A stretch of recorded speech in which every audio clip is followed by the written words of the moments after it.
Hello and welcome back to Short Times. Today, we're bringing you a thrilling and intense film called Bird Box. This thriller movie will have you on the edge of your seat as you follow the journey of a mother and her two children as they try to survive in a world where they must keep their blindfolds on at all times. Let's dive into this exciting film.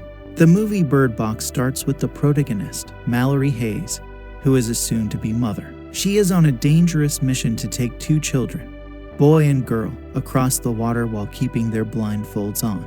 The trip requires careful navigation, and Mallory uses a string trail to guide the children to the boat.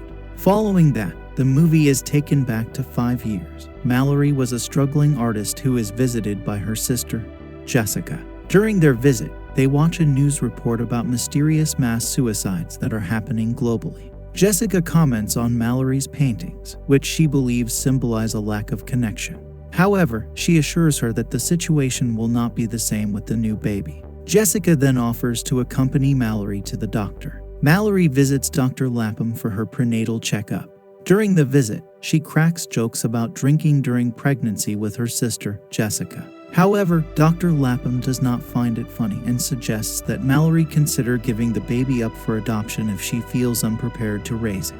As they leave the doctor's office, they notice a strange woman exhibiting erratic behavior, banging her head against the glass window. The situation quickly escalates, with people crashing their cars in the street, and they soon realize that the same phenomenon happening in Europe and Siberia has now reached America. In a panic, Jess drives Mallory away from the chaos, but soon after, Jess' eyes change color and she appears to be frightened by something that only she can see. Despite Mallory's attempts to keep Jess on the road, the car crashes, and Jess is in a trance-like state. Unfortunately, Mallory watches in horror as her sister steps in front of a truck and dies. As the group huddles together, they start sharing their experiences of the strange force that has affected so many. Charlie has a theory that the entity might be caused by demons that take the form of someone's greatest loss or deepest sadness. They come to the realization that the entity is invisible, and if anyone sees it, they will be driven to commit suicide.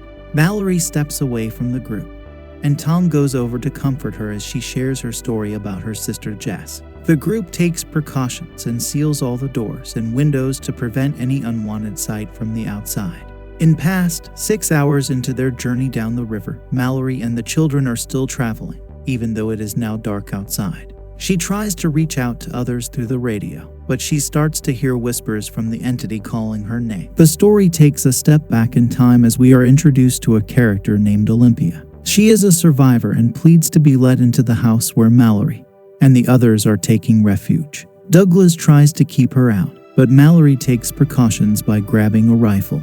The group decides to let her in, and they see that she is also pregnant.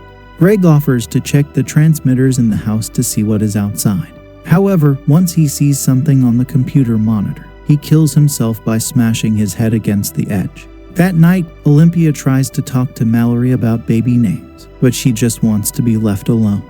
Later, she hears a thumping noise in the house but finds out it was just Lucy and Felix. On the river, Mallory and the kids have been traveling for 14 hours when they hear a man's voice calling out saying it's safe to take the blindfolds off. He claims to have food and to have seen the entity, but Mallory doesn't believe him and takes out her gun. She ends up fighting the man and killing him to protect herself and the children. The situation has become dire for the group of survivors as they run out of food and have no hope for help. To secure more supplies, Mallory, Tom, Douglas, Lucy, and Charlie make a trip to a nearby supermarket where Charlie used to work. The group takes precautions, covering the windows and using GPS navigation. While driving, they come across dead bodies, and then suddenly the GPS starts to go off indicating the presence of the entity. Tom skillfully navigates them out of harm's way, and they arrive at the market, stocking up on food and supplies. During their time there, Mallory also decides to bring back some pet birds. Suddenly, they hear the voice of Charlie's coworker, Fish Fingers, locked in a freezer, calling out for help. Fish Fingers tries to escape, and Lucy, Tom, and Douglas struggle to keep him contained. But Charlie succumbs to the entity's influence and charges toward Fish Fingers, resulting in both of their deaths. The others return home, with Fish Fingers' voice still heard in the background, begging to be let out.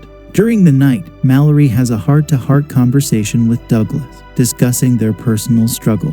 However, they soon realize that something is amiss. Upon investigation, they find that Lucy and Felix are missing and the car they were using has disappeared. The next day, Mallory is rowing on the river with the two children and they encounter some difficulties. After stopping for a break, Mallory hits the boat into a submerged truck and Boy falls into the water. Mallory saves Boy and tries her best to keep him warm without any food or blankets. She ventures into the woods to find food, but encounters some frightening situations as she hears the entity calling her name.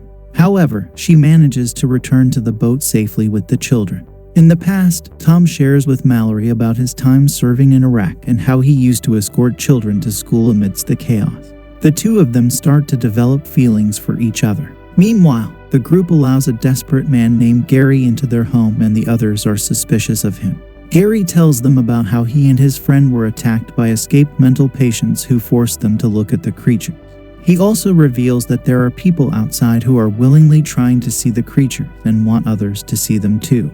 Douglas tries to kick Gary out, but Cheryl comes to Gary's rescue and locks Douglas in the garage. Olympia, who feels guilty for bringing Gary in, apologizes to the group and asks Mallory to take care of her baby if anything happens to her. She gives Mallory a Hello Kitty toy for the baby. The film continues 38 hours into the river journey. At this point, we can see that girl is holding a Hello Kitty toy, revealing her to be Olympia's daughter. Mallory prepares the kids for the most dangerous part of the journey, the rapids. She warns them that somebody will need to keep their eyes open to navigate the rapids, but decides against sacrificing either of the kids and tells them that nobody will look and they will just brave the rapids with their blindfolds on. In the past, Mallory and Olympia go into labor. While Tom and Cheryl help the women, Gary shows them his drawings of the creatures that he has seen, despite being one of the crazy people. He places the birds in the fridge and tears the papers off the windows. As Gary tries to open the garage door, Olympia gives birth to a girl while Mallory gives birth to a boy. Gary enters the room, forces Cheryl to open her eyes to the outside, causing her to kill herself. Douglas comes in with a rifle but cannot shoot with his eyes open. He manages to shoot Gary in the arm, but Gary stabs him with scissors. Tom hears the gunshots and tries to grab the rifle but is not seen again. 5 years later, just before the start of the film, Mallory and Tom have been living together, raising the two kids. However, Tom calls out Mallory for not connecting with the kids or even giving them names. They hear something outside, and people are seen driving their cars with no blindfolds or covers on the windows. Mallory sets up her system outside as a warning for the kids. At night, they receive a radio transmission from a man named Rick, who is at a safe compound with plenty of supplies and food. He instructs them on how to reach the compound down the river, warning them of the dangers of traveling with children and how they will need to see in order to get through. He tells them to follow the sound of birds to find the place. Tom and Mallory have different opinions about going to the compound, a safe haven that they hope to reach. Tom believes it could be their only hope, while Mallory fears it could be a trap set by the entities that have taken over the world. However, their plans change when a group of survivors led by the Whistling Marauder find their house. Tom steps up to confront them, but the situation quickly turns violent.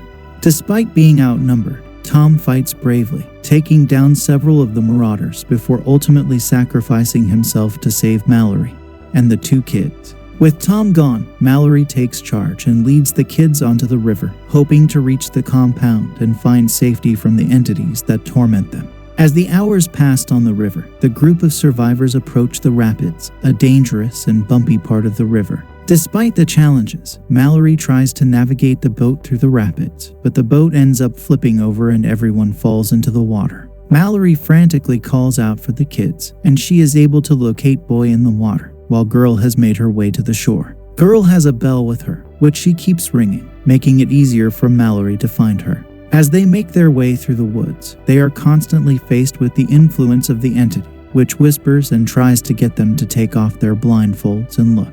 However, Mallory's determination and will is stronger, and she is able to keep the kids focused on following her guidance and not giving in to the entity.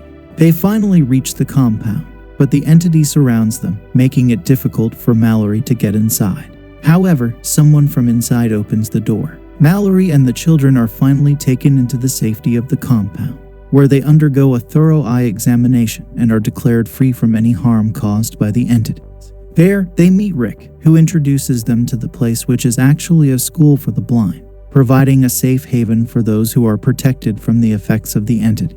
They are then greeted by Dr. Lapham, who expresses her happiness to see them. Dr. Lapham inquires about the children's names, to which Mallory happily replies that girl is named Olympia after her mother and boy is named after Tom.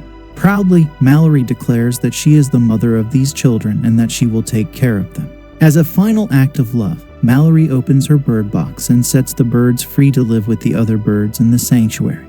Bird Box is a film that will keep you engaged from start to finish. The story of Mallory and her two children as they try to survive in a world where they can't see is both thrilling and heartwarming. With its suspenseful plot and talented cast, this film is definitely worth a watch. So, grab your friends and family and settle in for an exciting movie experience with Bird Box. Thank you for joining us on Short Times, and be sure to tune in for our next movie recap.